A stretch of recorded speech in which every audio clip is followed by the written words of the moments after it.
삶 가운데 나타나는 속죄. 로마서 6장 13절. 너희 지체를 의의 무기로 하나님께 드리라.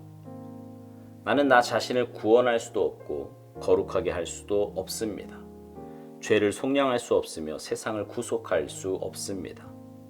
잘못된 것을 바로잡을 수도 없고 더러운 것을 깨끗하게 할 수 없으며 거룩하지 않은 것을 거룩하게 할 수 없습니다. 이 모든 것은 하나님의 주권적인 일입니다. 예수 그리스도께서 이루신 일을 믿습니까? 주님은 완전한 속죄를 이루셨는데 계속적으로 이를 실감하고 있습니까? 우리에게 가장 필요한 것은 하는 것이 아니라 주께서 행하신 일들을 믿는 것입니다. 그리스도의 구속은 하나의 체험이 아닙니다. 구속은 하나님께서 그리스도를 통해 이루신 위대한 행위입니다.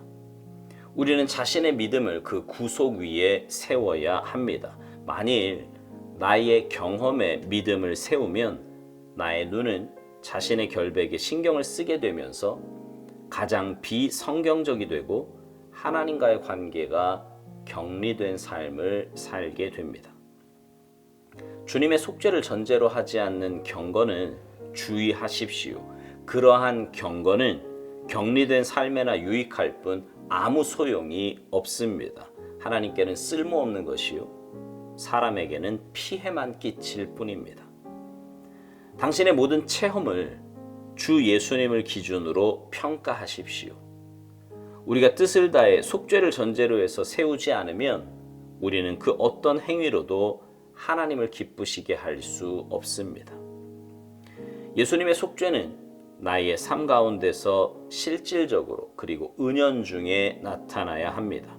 내가 매 순간 순종할 때마다 절대자 하나님께서 내 편이시기 때문에 하나님의 은혜와 자연스러운 순종이 함께합니다. 순종은 속죄에 모든 신뢰를 두었다는 것을 의미합니다.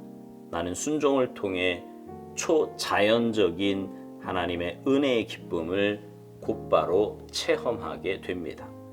자연스러운 삶을 거부하는 경건을 경계하십시오. 그것은 속임수입니다. 끊임없이 자신을 속죄의 영역으로 인도하십시오. 속죄가 삶 가운데 역사하고 있는지 확인하십시오.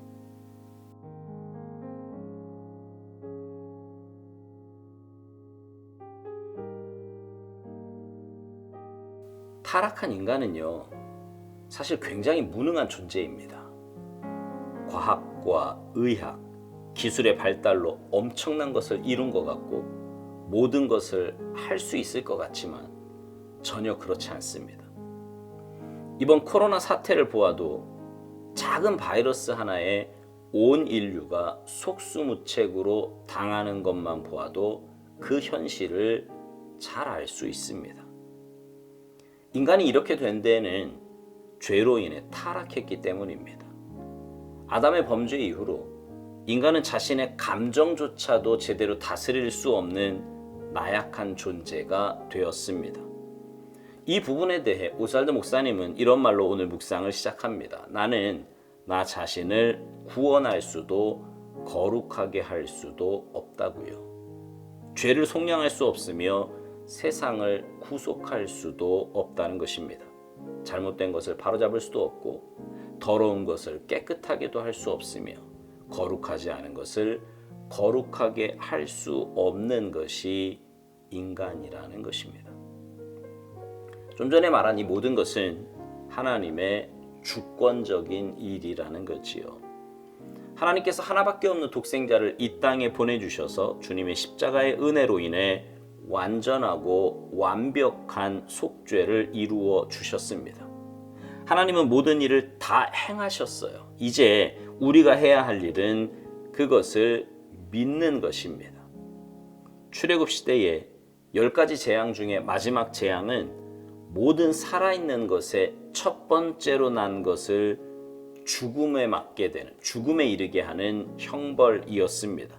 그 재앙을 피하려면 양의 피를 문설주와 문지방에 발라야 했습니다. 죽음을 피하기 위해 하나님께서 가르쳐 주신 방법을 믿음으로 순종해야 살 수 있었던 거지요.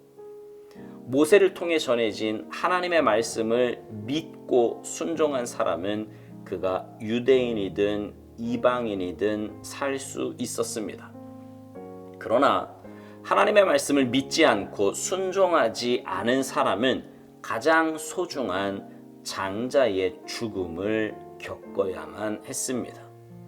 오늘날도 마찬가지입니다. 하나님은 구원의 길을 십자가를 통해 열어 놓으셨습니다. 누구든지 믿기만 하면, 하나님께서 행하신 그 일을 마음으로 받아들이기만 하면 구원의 반열에 들어설 수 있게 되었습니다. 오스왈드 목사님은요, 우리에게 가장 필요한 것은 하는 것이 아니라 주께서 행하신 일들을 믿는 것이라고 말합니다. 그렇습니다. 우리가 할 일은 뭔가를 하는 게 아니고요, 믿는 거예요. 믿는 거. 오스왈드 목사님 표현대로 구속은 하나님께서 그리스도를 통해 이루신 위대한 행위인데, 우리는 자신의 믿음을 그 구속 위에 세워야 하는 것입니다. 그러면서 오스왈드 목사님은 이런 의미 있는 말을 합니다. 만일 나의 경험에 믿음을 세우면 나의 눈은 자신의 결백에 신경을 쓰게 되면서 가장 비성경적이 되고 하나님과의 관계가 격리된 삶을 살게 된다고요. 우리의 믿음의 근거는 주님의 속죄입니다. 만일 다른 것에 근거를 두면 신앙은 병이 듭니다. 체험도, 꿈도, 내 경험이나 생각도 우리 믿음의 근거가 될 수 없습니다. 만일 그렇게 된다면 오스왈드 목사님 표현대로 하나님께는 쓸모없는 것이요 사람에게는 피해만 끼칠 뿐입니다. 그렇다면 여러분, 내가 주님의 속죄에 내 믿음의 근거를 두었는지 어떻게 알 수 있습니까? 만일 우리의 믿음의 근거가 주님의 속죄에 있다면 신앙생활에서 우리는 하나님의 말씀에 순종하며 살아갈 것입니다. 주님이 나를 대신해서 십자가에서 죽으셔서 내 모든 죄값을 치루어 주셨습니다.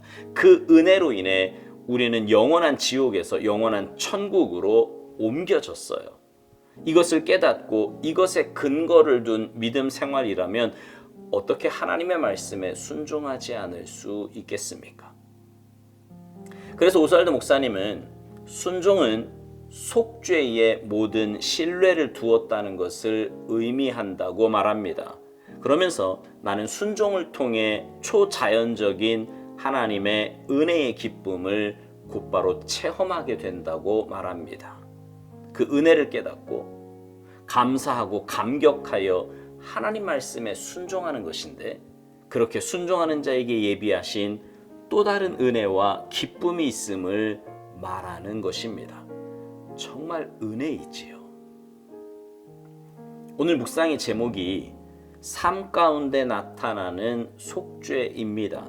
여러분은 여러분의 삶에서 주님의 속죄를 나타내며 사십니까? 주님의 주인 되심을 고백하며 그 은혜에 감사하고 감격하여 말씀 붙잡고 순종하며 사느냐 말입니다. 오스왈드 목사님은 묵상 마지막에서 끊임없이 자신을 속죄의 영역으로 인도하라고 우리에게 권면합니다. 속죄가 삶 가운데 역사하고 있는지 확인하라고요. 여러분의 삶을 한번 돌아보시기 바랍니다. 정말 내 삶은 그 속죄를 기반으로 한 삶을 살고 있는지, 아니면 여전히 세상에 속한 사람처럼 살고 있지는 않은지.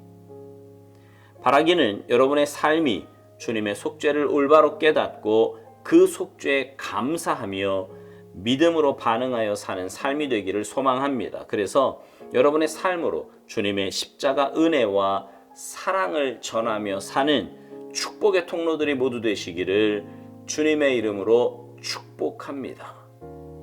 아멘.